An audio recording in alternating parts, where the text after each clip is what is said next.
Mesti ramai yang bengang kan pasal kenapalah diorang ni ataupun pihak yang bertanggungjawab ni tak bagi tahu awal-awal yang kita ni raya pada 1 hari bulan. Tak payahlah susah-susah kita ni kalut nak siapkan makanan, nak pergi cari baju raya, nak kemas rumah dan sebagainya. Bagi tahu awal kan senang. Tak adalah menyusahkan kita kan.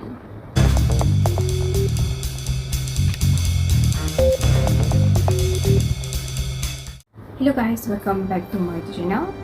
Okay, untuk korang yang tak puas hati pasal kita raya awal dan ramai yang cakap bukan-bukan pasal pihak yang bertanggungjawab yang cakap diorang macam-macam, ada yang maki diorang, ada yang macam yelah, korang cakap tanpa korang selidik dulu kenapa dan macam mana boleh terjadinya kejadian unik ni. Jadi untuk video kali ini saya nak terangkan sedikit tentang macam mana kita ataupun Malaysia ataupun negara-negara Islam ni menentukan Hari Raya Aidilfitri.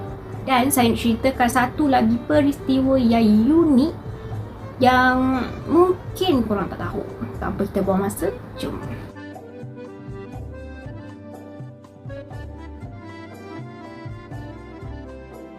Mengikut kalender Islam, Hari Raya Aidilfitri akan disambut setiap tahun pada tanggal 1 Syawal.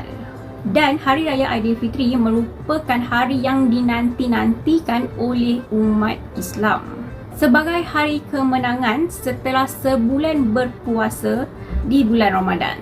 Hari Raya Aidilfitri atau Hari Raya Puasa dapat ditentukan dengan dua kaedah, iaitu melalui ruqyah, melihat anak bulan, ataupun secara hisab, kiraan. Melalui kaedah ruqyah, apabila melihat anak bulan, ia menandakan permulaan sesuatu bulan. Sebagai orang awam, kita tidak perlu risau sebab tugas mencerap terletak pada pihak yang berwajib yang akan melakukan pencerapan pada waktu petang hingga waktu maghrib di beberapa tempat strategik. Sekiranya kita merujuk kepada kalender, kita juga dapat mengenal pasti tarikh sambutan Hari Raya Aidilfitri yang dilakukan oleh sekumpulan ahli falak yang dilantik oleh JAKIM.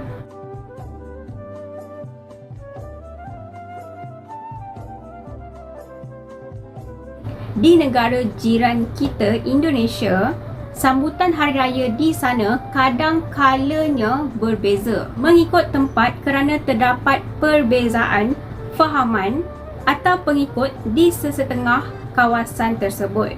Lagipun Indonesia ni sangatlah besar.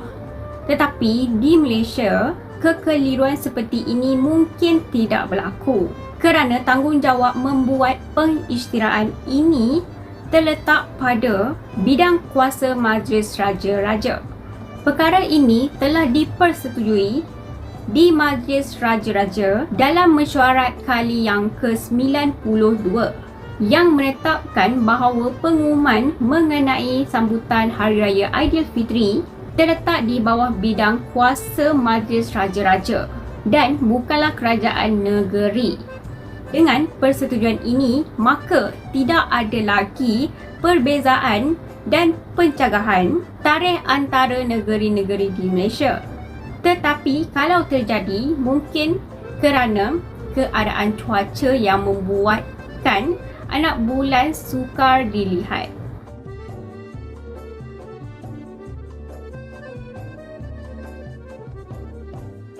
Mungkin generasi kini tidak tahu. Suatu ketika dahulu ataupun lebih tepat pada tanggal 12 Jun 1982, negeri Perak dan Johor telah menyambut Hari Raya Aidilfitri awal sehari dari negeri-negeri lain di Malaysia. Macam mana kejadian ini boleh berlaku? Tadi kata tak ada perbezaan ataupun pencanggahan. So macam mana pula sekarang ni? Ini berlaku ketika zaman pemerintahan almarhum Sultan Idris Shah dan almarhum Sultan Johor.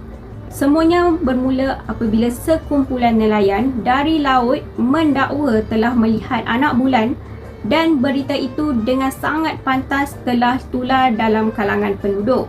Lebih menguatkan dakwaan tersebut, pasukan Marine yang menjaga perairan negara turut mengesahkan melihat kelibat anak bulan yang menandakan kedatangan Syawal. Berita ini akhirnya sampai ke pengetahuan mufti yang kemudiannya telah memaklumkan kepada pihak Tuanku Sultan. Tuanku Sultan kemudiannya telah berkenan untuk bertitah mengenai pengisytiharaan Hari Raya Aidilfitri keesokan harinya. Perkara yang sama ini turut terjadi di Johor. Maka terjadinya peristiwa pelik apabila negeri Perak dan Johor menyambut Hari Raya Aidilfitri awal sehari daripada negeri-negeri lain di Malaysia. Jabatan Penerangan dan pihak polis telah menggunakan pembesar suara untuk mengumumkan hari raya ke seluruh bandar dan pelosok kampung. Tuanku Sultan dikatakan membuat keputusan demikian kerana yakin anak bulan yang dilihat oleh nelayan dan pasukan Marine itu adalah betul dan sahih.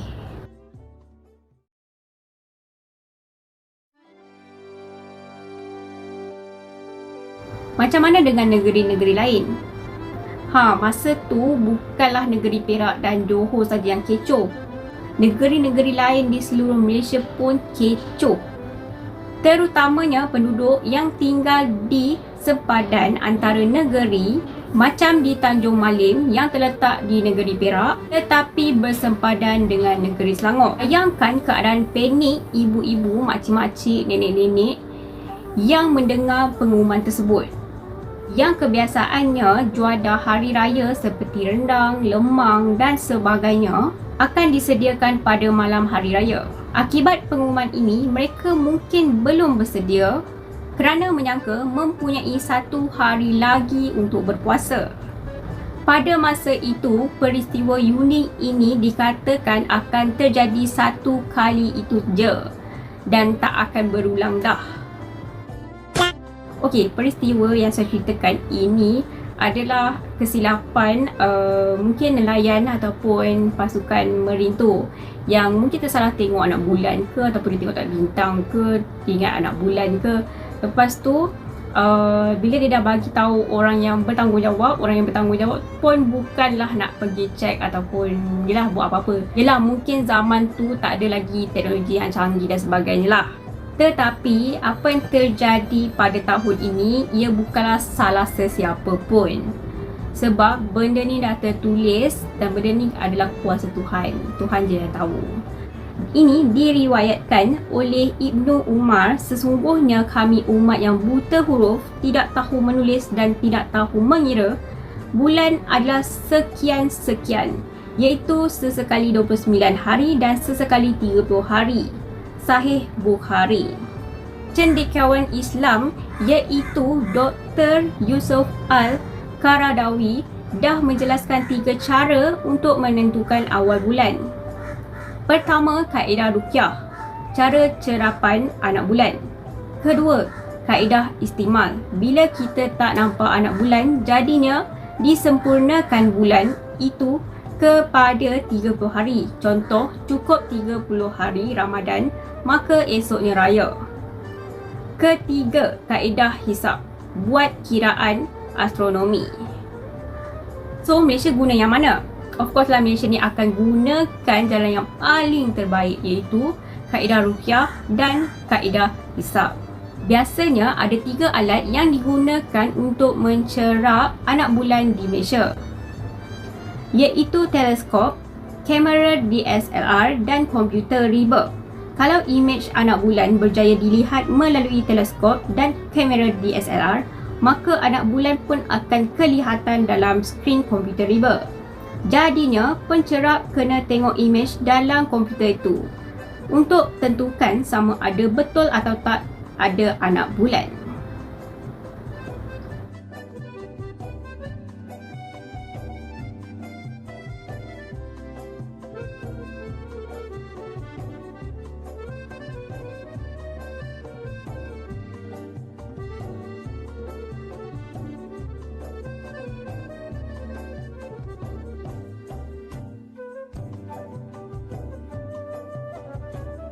Jadinya dengan teknologi yang sekarang ni kita ada, so rasanya tak perlu kot korang nak ragu-ragu ataupun nak persoalkan betul ke, maksudnya tak perlu pun nak ragu-ragu dan sebagainya, sebab ia di bawah tanggungjawab Majlis Raja-Raja. So sampai sini sajalah video kali ini, harap korang enjoy, dan kalau korang enjoy please like, share dan subscribe. Thank you for watching. Assalamualaikum dan bye bye.